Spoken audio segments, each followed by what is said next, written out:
That's a little preview of the series that we're doing next week. I know everybody heard that, and you're like, man, I am so informed about what next week's series is going to be. We're starting the series next week called Anchor, and this is kind of a precursor to that. But next week we're starting a series called Anchor, and the idea behind it is basically we live in a rapidly changing culture. It's continually changing, it's continually moving and shifting. But one of the things that's interesting is the church is notoriously slow about how they represent God to a changing culture, right? Like, I don't know if you knew this, but at some point in Christendom, Christians decided when forks first became a real thing that they decided, honestly, let me preface this. I'm pretty sure this is true. Heard it in a religion class at Florida State, so 50-50 chance. But that at some point, forks came out and they said, no, the church is hesitant towards forks because, God gave us fingers for a reason. It's like, yeah, I don't see you thinking we're not going to use toilet paper. We're using leaves. It's like, that's okay. It's gross. Anyways, that to say the church has always been very hesitant to how do we embrace change that's kind of the shifting surface that's up here, but at the same time stay anchored in who God has called us to be. And so we're going to unpack, honestly, I think a really important set of ideas for our church going forward because we are in an age of craziness, right? We're in an age of social media. We're in an age of cryptocurrencies and NFTs, and anybody on my, Bitcoin, Ethereum Classic, great day yesterday. Cool. All right. We'll do a financial series later, and we'll talk about investment. Anyways, I'm so glad that we're here today. This is wild, and I just want to tell you, for a couple minutes, I'm going to ramble, and the reason is because I haven't been on stage in 2 months. And so normally it's okay, what am I going to talk about this Sunday? And now I'm like, I have so many things to talk about. So pardon my therapy session for a second. But one, I want to say thanks to Dylan for reading my stats. I appreciate that. Just know that I was 236 this morning, which might not sound like a big deal, but anybody approaching 40, I'm 38. Anybody approaching 40 is like, don't rob me of my 4 pounds, big dog. So there's that. But the reason I'm excited about today, and the reason I'm excited to gather together in this kind of, an opportunity, and by the way, I appreciate you guys being accommodating and, pardon our dust type of stuff. This gives us an opportunity for us to launch this building, work out a bunch of the kinks, the wires, the issues, the sound levels, and all kinds of stuff like that. We're excited about the big grand opening next weekend, and we would say, man, we'd love for you to be back. Obviously, bring people and all that kind of jazz. But as we're talking today, man, I was thinking, what are we going to talk about? Because the truth is the story of our church has been a fairly uncommon one. It's been one that we started off as a Bible study in Frenchtown at a church that was predominantly made up of homeless folks on a Monday night. As we started meeting for Bible study and going through the book of Acts and saying, okay, what would a church look like in this day and age if we just had the awareness of Scripture and what the Bible said? What would that mean? What would that look like? What would that present itself like? How would that be different, or would it be different? And as we started to try to live that out, we went through this thing that I don't think any of us expected, which was first a big identity crisis. Because what seemed like the call of the church, was that we would be faithful to God, and we would be very benevolent or loving or serving of the community and the world and the people around us, right? Condensed, simply put, it's love God, love people. And you've probably all heard that before. Nobody's like, man, let me write that one down. I hadn't heard that. Wow, can you say that again? Wow. But this dynamic kind of idea for us was embodied in the love and the service to the marginalized. And we went through an identity crisis because we opened up our doors and we brought in young people. we thought we were going to bring in homeless people. And we're like, well, some of them, you guys act homeless around, the streets on Tennessee Street and stuff like that. So, no, the truth is that we just assumed that we were going to attract the people that we felt called to serve until we came to grips with the fact that it was never about who to attract, but who to serve with whoever attracted. And let me tell you, about 2 years in, we went through what every church goes through, which is where all of a sudden we're starting to grow because we're confident in who we are, and then the rug gets pulled out from under us. We went into our first warehouse, and we thought that warehouse was incredible. It was about 2,500 square feet, right? It's like the size of 3 of our kids' classrooms combined. I'm not going to tell you some of the stories that happened there, but there were rats at different point in time, which no one knew about. We're like, that kids' ministry place is closed today. It's not happening right now, by the way. But that to say is we went through a process where all of a sudden man, we started to grow like crazy. And it was somewhat unexpected because as we go into our first warehouse, we went from, 70 people at our first to 100 people to 200 people to 400 people to 500 people to kind of right before COVID hit, we were at the 700, 800 people mark. And it was just continually climbing and growing and climbing and growing. And right around that time, we realized something as a church that we kind of organizationally understood and knew and began to focus on, but we did not necessarily say it as an announcement because some things are better when they're ingrained in the culture, not pushed from stage, right? It's kind of the bubble up idea. And one of those things is we felt like we had done a wonderful job of reaching people and serving people. But people who didn't know Jesus would come to know Jesus. But we realized we need to really focus on helping people go from salvation to maturity. No faith to faith. It felt like we were just excelling at that. But faith to maturity, which is funny because that's the part that almost all churches do well, right? Like you've been around a church and it's like Shadyville Baptist Church, Third United Methodist Church, the next non-denominational church down the road, which really just means it's a Baptist church with a non-denominational clothing on, right? Like belief to maturity, that's what we do well in churches. In fact, one of the things that we really didn't do well was, as a church as a whole, but we did, was young people. And we realized, man, it was never about who we were going to attract, but with whoever was a part of our church family, that we would love and serve the community around us. We realized, man, we really need to focus on growth, on discipleship. In our groups ministries, our discipleship ministries, those things have just taken off and gone through the roof over the last couple of years. And so today what I want to talk about specifically is organizationally. And I say this because this is somewhat like of an insider conversation. So the good thing is that if this is your first time here, this is actually a great Sunday because you're going to get a little peek behind the curtains of where we've been and where we're going. But I want to talk about, because of the fact that we had a big growth trajectory and we kind of paused for a second to focus on maturity, to focus on systems, to focus on infrastructure, because the reality is, and anybody who runs a big organization, you know this, that there comes a point in any organization where growth, and it's just chaos and chaos and chaos and chaos. But at some point, if you don't institute systems, structure, infrastructure, and belief to maturity, what ends up happening is it becomes very difficult to be repeatable. And repeatable isn't just like, oh man, I can't wait. You know what I want to be with my life? I want to be repeatable. Right? No one woke up this morning and be like, I can't wait to repeat things, right? But here's why that's important. Because when someone fills out a new person card, what happens with that person happens in a vacuum. In other words, if we don't follow up, contact, say, how can we love, help, and serve you? How can we get you connected if you would like to? If somebody wants to get connected, but that falls through the cracks and we don't have a system to make that repeatable, then the truth is it looks like we just don't care. And we do. But with that comes a temptation. With that comes a tendency. And I just kind of want to tell everybody, this is where we're going as we're launching into this kind of new building, this old building that's kind of in a new way. It's kind of like Nehemiah. Is it old news, new news in a new way? Anyways, if you weren't here for that series a summer ago, which most of you weren't. Anyways, here's why I say that. There's a temptation as it relates to churches who are good at taking people from belief to maturity, and that's to be very self-focused to the dismissal of what I would call authentic relationship with Jesus, or the authentic expression of a relationship with Jesus. You see, in the life cycle of any organization or any group of people, there's an acclimation process, there's a growth process, but then there's market saturation and there's maturity that happens. And when that happens, we begin to be, as a church, very self-focused. I'm going to tell you what I mean by that, but I actually just want to read it to you. Because this is what happened in the nation of Israel.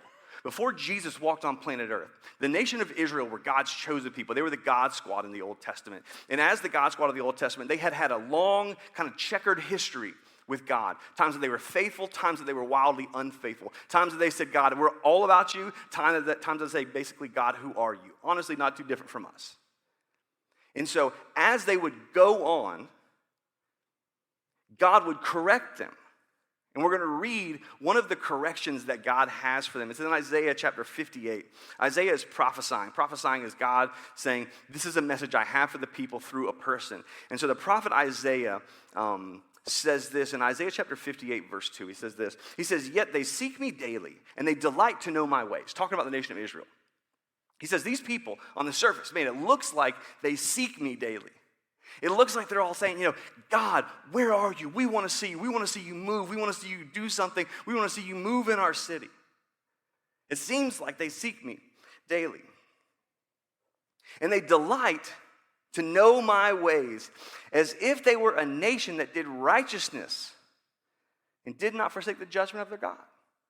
He says, and they look around and it just seems like they are God-fearing people. It seems like they want to know, God, what is your will for my life?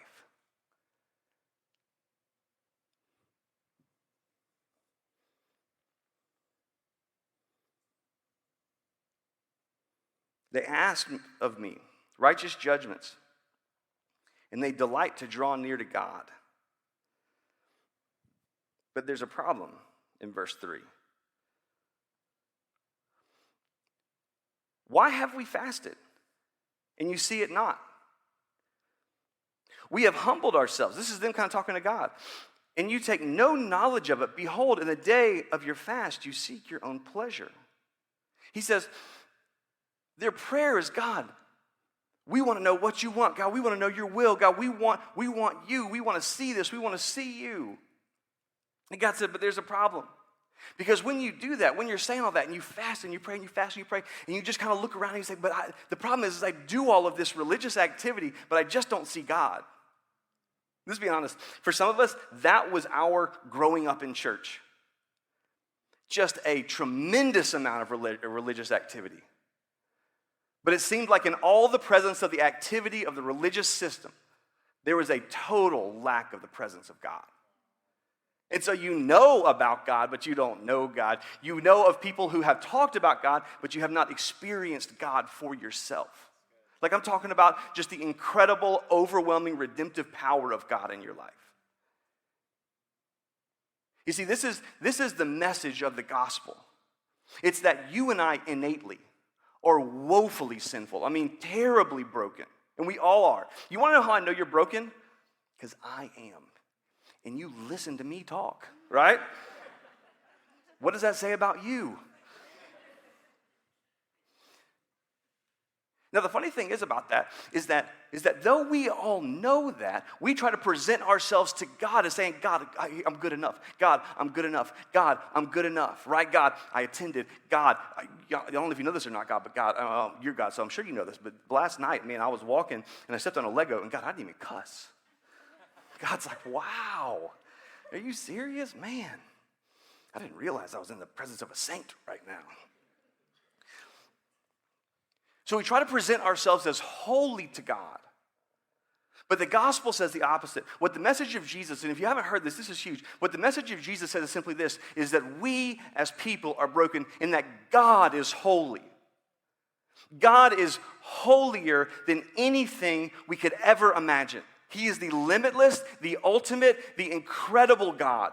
He is the infinite. As soon as the finite tries to conceptualize the infinite, they have just put boundaries on the infinite. And the only way that we can conceptualize is through our kind of anthropomorphic ways of us understanding God, because God is not human. Well, Jesus, but you know what I'm saying. But God in his holiness is unapproachable by us.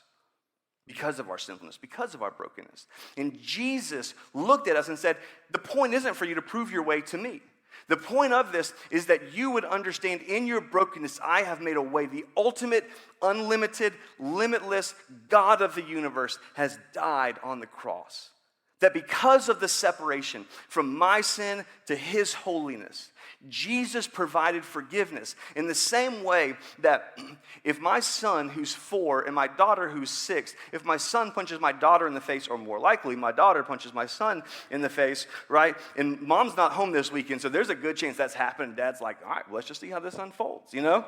Live with the consequences of your decision, big fella. So, right, like if that happens and they have to apologize to one another because they have caused a rift, a relational fraction that has happened that they, need something to make up for that. The problem is there's no possible way in our sinfulness we can unsin ourselves to make it up to God for the level of sin that we've had in our lives. And we do it on purpose, right? If you're in college, you just call it spring break, right? Thirsty Thursdays or Freaky Friday. You know what I mean? Just like take your little, like, I don't know. I was going to say Monostat Mondays. That's not going to make the podcast. Anyway.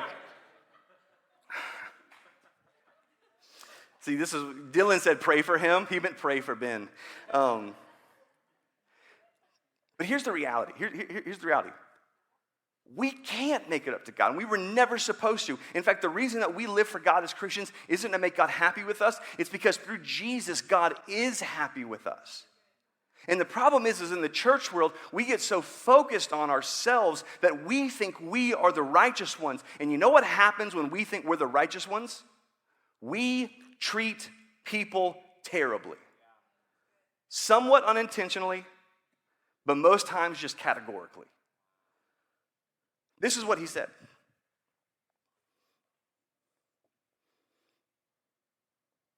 Somebody just texted me and said Monostat Monday.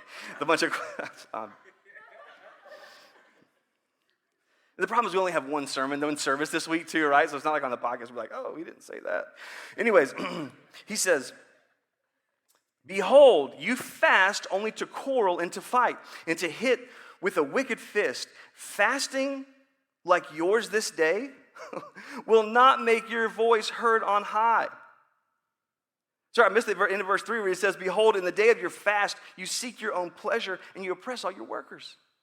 He says, man, you look at God like, man, God, we love you, God, we love you, God, we love you. And God says, okay, you can't look at me and say you love me and treat people terribly.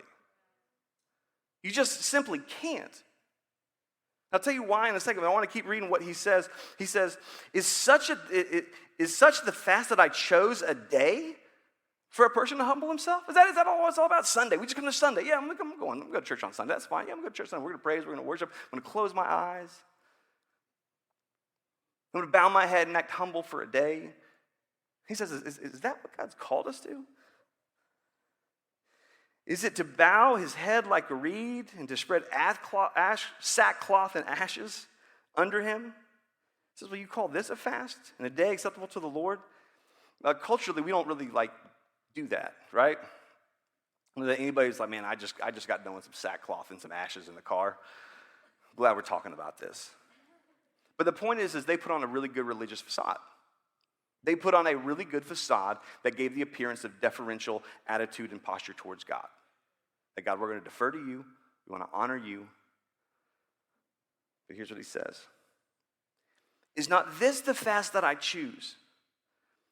To loose the bonds of wickedness, to undo the straps of the yoke, and let the oppressed go free, and to break every yoke? Is it not to share your bread with the hungry and bring the homeless poor into your house, and when you see the naked, to cover them and to not hide yourself from your own flesh? He says, come on. Now, this is the kind of religion that God's talking about. Is that when you see people, when you see needs, you're a person that's selfless and you meet those needs. And the beauty of the gospel, because sometimes, to be honest, in the church world, when we go around meeting people's needs, what we really do is meeting our own need for superiority and the savior complex, right? But the beautiful thing about this is when we realize the holiness of God and the sinfulness of us, it's not me serving you from a place of superiority. It's one broken person tell another broken person, here's where we go to find bread. But the problem is we have these little loaves of bread. I'm like, no, I'm going to keep this bread for myself. I don't really want to share it. I'm busy. I've got stuff to do. I've got stuff going on. I get that. But he says, is that just what it's about? It's just about a day? He said, it is not to share your bread with the hungry, to bring the homeless poor into your house, and when you see the naked, to cover him, and to hide yourself from your own flesh. This is why I'm tying this into evangelism, because this next verse, I think, this was one of the verses, this next section is one of the verses, or the section of verses, that was the most formative thing when we started this church. Because almost every church, especially today, almost every church is in this thing like, man, how do we get our message out there? How do we get our words out there? How do we get our thoughts out there? How do we get other people to believe what we believe, to think what we think? How do we basically outshine every church? I mean, look at the lights, they're cool. Which I do think they're cool because I hung most of them, okay? And look at the band, and look at the sermon, and all that stuff. Don't get me wrong. That stuff is wonderful. This whole building is wonderful. It's phenomenal. It's going to be a blessing to the community. But the reality is that as Isaiah is prophesying, he says there is a way to accomplish what you're trying to accomplish. There is a way for you to be a light. There is a way for you to be a city on a hill. There is a way for you to be this beacon and a shining light of hope in a world that is terribly broken. And that's not to say like, oh, the world is broken. No, we're broken. We get that, right? But we live in a world of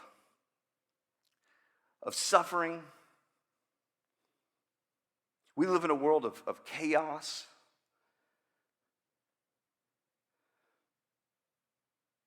We live in a world of other countries of incredible poverty. We live in a world, and some in our country, of incredible poverty. But even those of us who don't live in poverty, well, we just exchange that for anxiety. And we just exchange that for stress and mental health. And those things are wonderful. Don't hear me saying they're not, because my wife is a therapist and we would not be sleeping in the same room tonight if we didn't, right? But the reality is like, we all experience the consequence and the feels of the brokenness. That those things are important, but we have an opportunity to be a light to this world. And he says, and so this is how, in the light of this darkness, this is how you're going to do it. That when you see the naked, to cover him, to not hide yourself from his own flesh, then shall your light break forth like the dawn, and your healing shall spring up speedily. Your righteousness shall go before you, and the glory of God, of the Lord, shall be your rear guard. He says, here's what you do. When you spend yourselves, he says, when you do that, your light is going to shine, verse 9. Then you shall call on the Lord, and he will answer. You shall cry, and he will say, here I am. In other words, this whole time that I've been praying, it just feels like it's bouncing off the walls. God hears it. God sees it. God says this matches what you're actually doing with your life. And if you take away the yoke from your midst, the pointing of the finger and speaking wickedness, if, contingent clause in this sentence, if you do this, if you pour yourselves out for the hungry and satisfy the desire of the afflicted, then your light will rise in the darkness and your gloom will be as the noonday. He says, this is how you get the light to shine. You focus not on yourself. You focus on the needs of other people, the poor, the hungry, the widow, the orphan. You focus on the kid who lives in South City, who is trying to do all kinds of stuff to try to fill different voids and holes in his life, just like we are, who's at some strategic disadvantages. And you see that kid, and you join the Hope program, and you just mentor and love, and you serve that kid. You join one of the phenomenal nonprofits that we have going around, and you say, man, I want to love, and I want to be there, and I want to serve, and I want to help you. You want to know why we put so much of an emphasis on serving on Sundays? Let me let you in on an insider secret. It has nothing to do with serving on Sundays. It's because when we're together, we model what's important to us. Do you know that? Just like you at home. You can't expect your kids to have good manners if you don't have good manners. And so if we don't model, man, we want to go out of our way to add value, to love, and to serve the people around us when you come on Sunday. Well, then how can we expect that to go forth? And over the next couple of weeks, again, we're going to talk about a lot of like the unpacking of the specifics of this for us. But he says, this is what you do. You spend yourself on behalf of the poor and of the needy. You live a life that's not about yourself. That's a reflection of the fact that God did this for you. God did this for us. God did this for me. What did you say? Oh, I'm glad you said that. Like sometimes, is that Dev? Yeah, sometimes you talk back and I'm like trying to not say it, but yeah. Because I'm always like, yeah, what he said, and then he's like, bro, you can't do that all the time. I'm going to stop doing it. And I'm like, all right, well, just keep doing it, just talk back a little bit. And then I was like, no, that was a sentence, okay?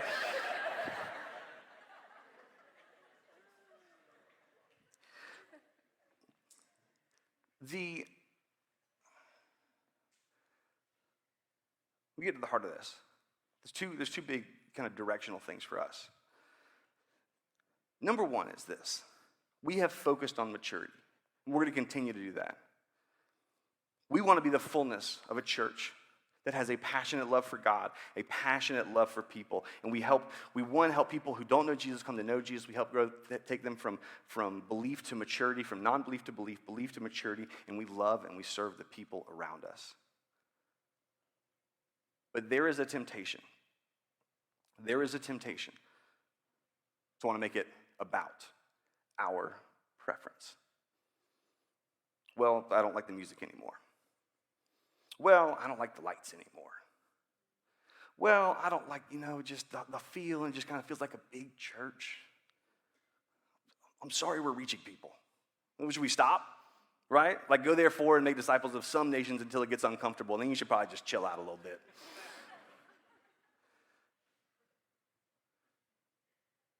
Like there were these people, like throughout Scripture, they were just so focused on loving and serving people. They were just so focused around, man, we're going to meet the needs of the community around us. This is what the early church did, that as they spent themselves on the poor, on behalf of the poor and needy, you know what happens when we do that? You know what happens when we actually love and serve the people around us? The world actually believes that we believe what we're saying. We spent this whole time saying, okay, it's about a God who loved, a God who served, a God who gave. But I'm only going to love and serve and give so long as you're like me. We're not going to bring up politics, but I just did. We live in a world that says, I'll serve you so far as your political affiliation aligns with mine. We have taken a 150-year-old institution and put it above a 2,000-year-old belief system and ideology and theology. Because it's not comfortable. We love to talk about get out of your comfort zone. Let me tell you this. This is, if there's a thing that I feel like God has put on my heart for this morning, this is it. It's that we're going to love and we're going to serve, and it's going to be wildly uncomfortable. When I was reading this and thinking about this, what Jesus said, so Jesus says this in Matthew chapter 5. He says that you are the light of the world. A city on a hill cannot be hidden, nor do people light a lamp and put it under a basket, but on a stand to give light to all in the house. In the same way, here's how you let your light shine. Let your light shine before others so that they may see your what? Good works. Not your biased works, not your preference towards what you think your works ought to be and the things that make you comfortable towards work. He says, no, that they may see your good works and they turn your praise to your Father in heaven. No one's praising a Father in heaven because people are doing what everybody else does that you don't need Jesus to do, which is just align with your preference, right? Here's what we need to know. And here's why I say this. Let me just tell you. If I don't run some people off today, then I don't know what I can do, okay? But this is kind of my goal. Here's the thing. Many of us have been sold a Jesus who's a used car salesman, saying, please come by. He is an infinite, ultimate God who is to be submitted to regardless of my preference. Now, if you're in here and you're not a Christian yet, and you're trying to filter through all this stuff, then you should know that's the God that we serve. We serve the ultimate God who sustains all things by the power of his mighty word. We serve the ultimate God who within his word, within the palm of his hand, sustains everything that we know about everything, that in an instant could take my life, could take your life, and this isn't like a, where would you go if you died tonight, but it is the reality that we serve the ultimate, infinite God, the God who is a God who is in control, and a God who we shouldn't say, hey, you should just try a little Jesus. No, he's a God that when we understand that you are holy, you are righteous, you are pure, you are just, you are love, you are selfless, and you, the infinite God, came down to planet Earth to die for a sinner like me. And not just to die for a sinner like me, but to serve a sinner like me. As Jesus said it himself, the Son of Man did not come to be served, but to serve and to give his life as a ransom for many. That he is a God who is to be submitted to because he submissively served us first. And if the God of the universe is not above putting his preference, which I'm guessing would have been heaven. Right? Like, in Florida, the pool is nice. Some of you guys are from the beach, like Boca. Okay. We see you in your white Lexus. Right? This is our preference. Jesus laid all of that aside to love and to serve the people around him.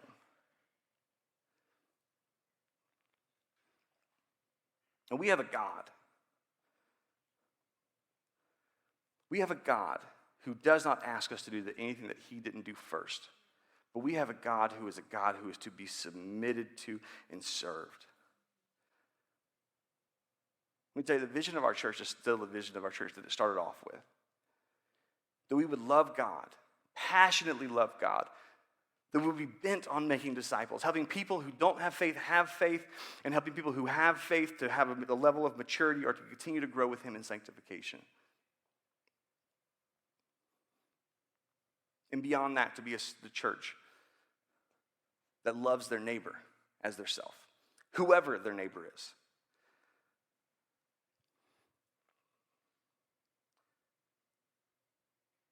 Here's what I've found. Christians love to talk about this until they actually have to do it. We love the idea of it, right? It's like eating healthy. It's like, man, kale sounds good when you're not hungry. It's like, I'm gonna drink some water today, got a little coffee in me. I'm going for a walk, I lost 7 pounds, by the way, since we started doing construction, just because I'm like, my body's like, oh, we've gotten used to a nice little sedentary lifestyle, Ben. Here's what happens when you move, right? Way too much self-disclosure. But isn't that true? Like we love to talk about these things, but the doing of them is wildly uncomfortable. Let me tell you what we need you to do. In a few months, and I'm going to give you a lot more details, we have spent time with people that are serving in the community and more of a small group, community group context. We're going to continue that. We're going to grow that. And we're going to relaunch a Project Tallahassee that hopefully has the top down as we go from the bottom up type of mentality, because we want to love and we want to serve our community well. We need you to be a part of that. If you're an adult, and by an adult, I mean you're all an adults, but you know what I'm saying, like, you pay for yourself.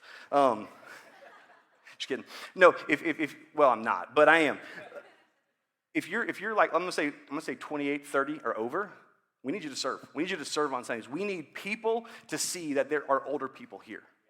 And we need younger people who love, and let me just tell you, and I say this every time, younger people, the primary thing that when I ask a group of people, what is one thing that you would change about our church, over and over the thing I hear is, we wish there were more older people that we could be mentored by. They don't want to be controlled, they want to be mentored. Learn from your experience. We need you to be visible. We need you to be around. We need you to serve. We need you to be involved. And so many of you are. We need you to continue to do that, if not do it more. Let me tell you this. We need a group, and a continual group of leaders, of community group leaders, of discipleship leaders, who are loving and who are serving the people who are on the front lines. And by the front lines, I mean, you are, to the people in your group, their primary first go-to for care when life erupts, for biblical direction when they don't know which way to turn, and for accountability when they've turned the wrong way. Let me just tell you specifically, men, we need you. We need, oh, good girl, yep, we know, we get it. Insider Sunday. Anyway, right, I mean, man, we need this. And I'm not talking about some kind of like macho, like, oh, I'm a dude. We need men who understand the gospel, who understand, man, my job as a man is to love and to serve. My primary job as a husband is to love and to serve my wife and my family for their sanctification, not for my benefit. It's not make me a sandwich. It's let me do everything to love and to serve and to help and to put you first and your needs above of mine. You know my favorite? This is kind of a random thing. But again, I've been thinking for 2 months now, so welcome to church. One of my favorite stories is, or accounts is of, there was a boxer named Rocky Marciano. If you know Rocky Marciano, he was undefeated. This was back in the day when it was just like boxing. You would just get bloody. It was the real deal. And they said Rocky Marciano, he was undefeated. There was one time when he had a cut. He was about to. The ref said, "You got one more round. If you're bleeding too much, if you don't, do something, then I'm going to call it." He said, "Okay." The guy put his arms up, so he knew he had one more round. He broke both of the guy's arms, knocked him out in that round.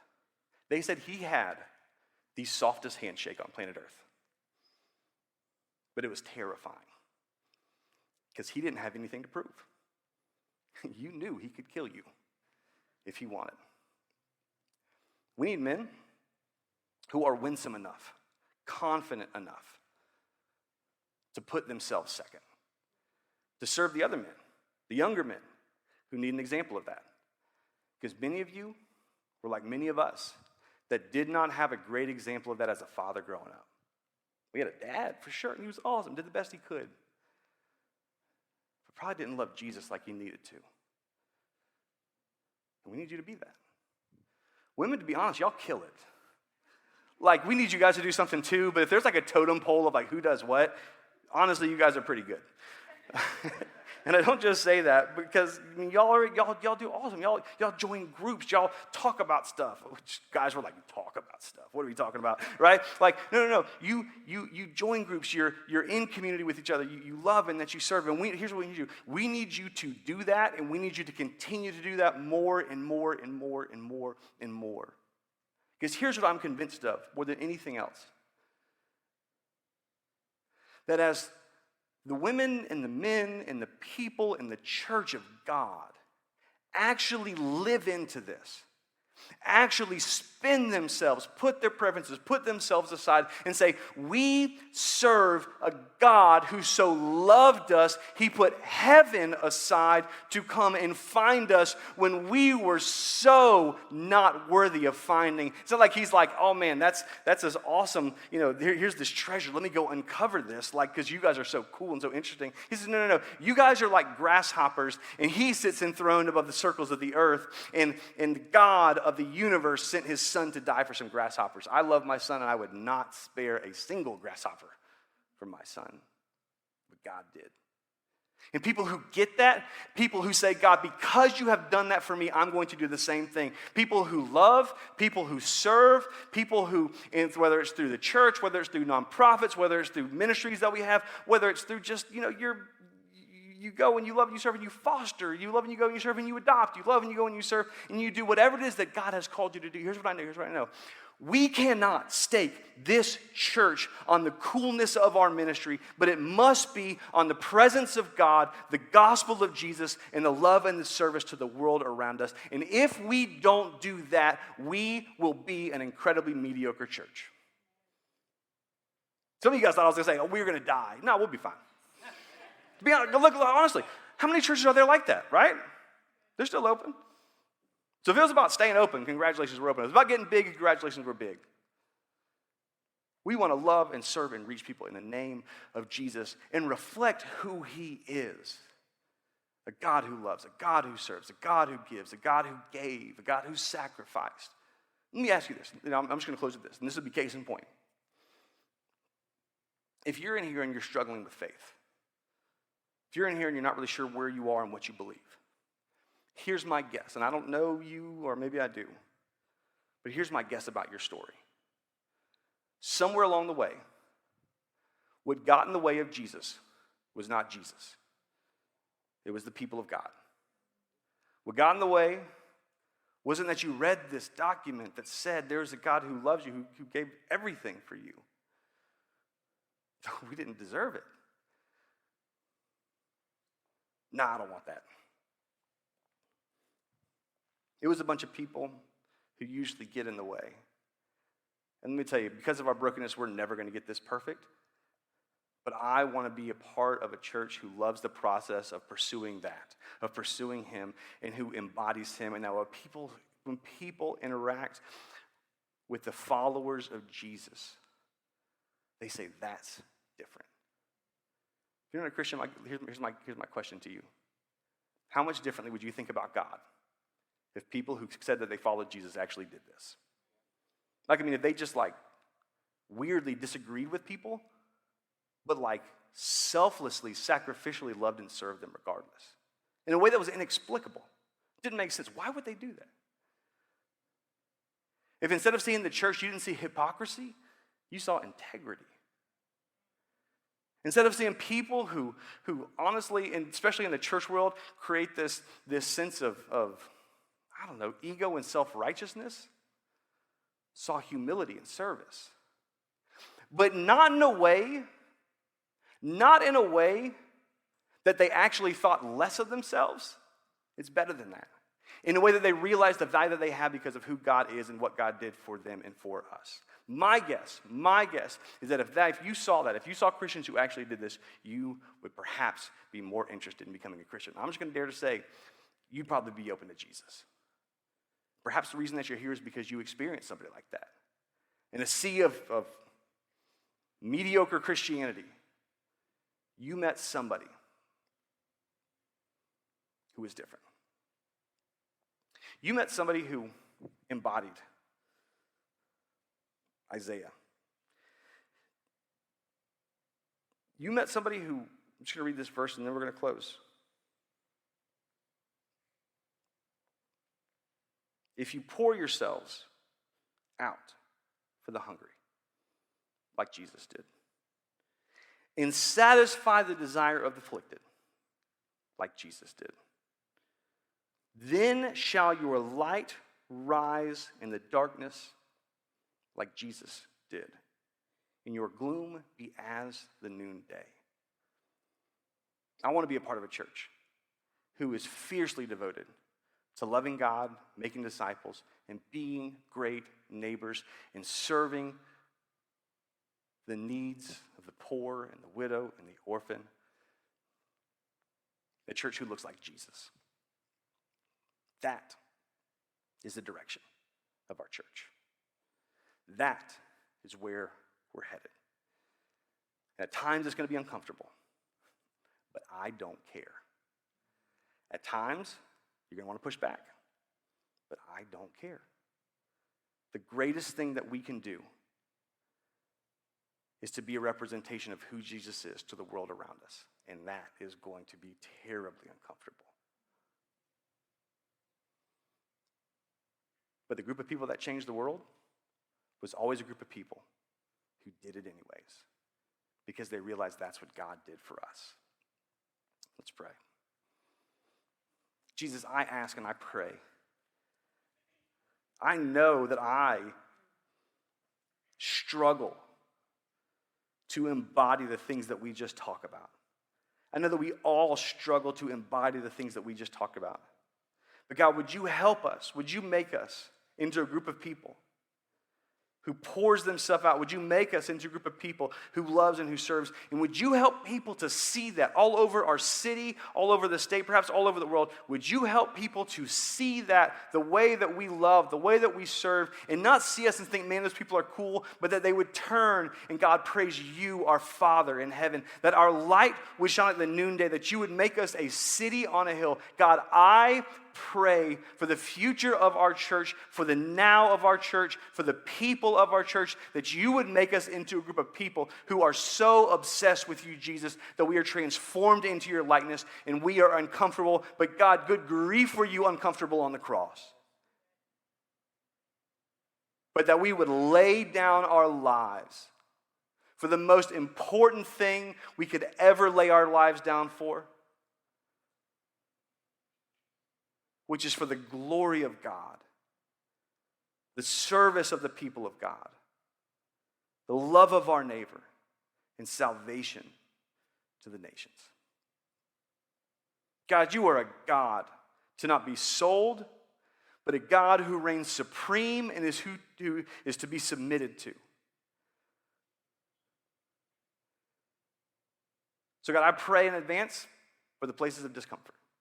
I pray in advance for the places that we just don't know.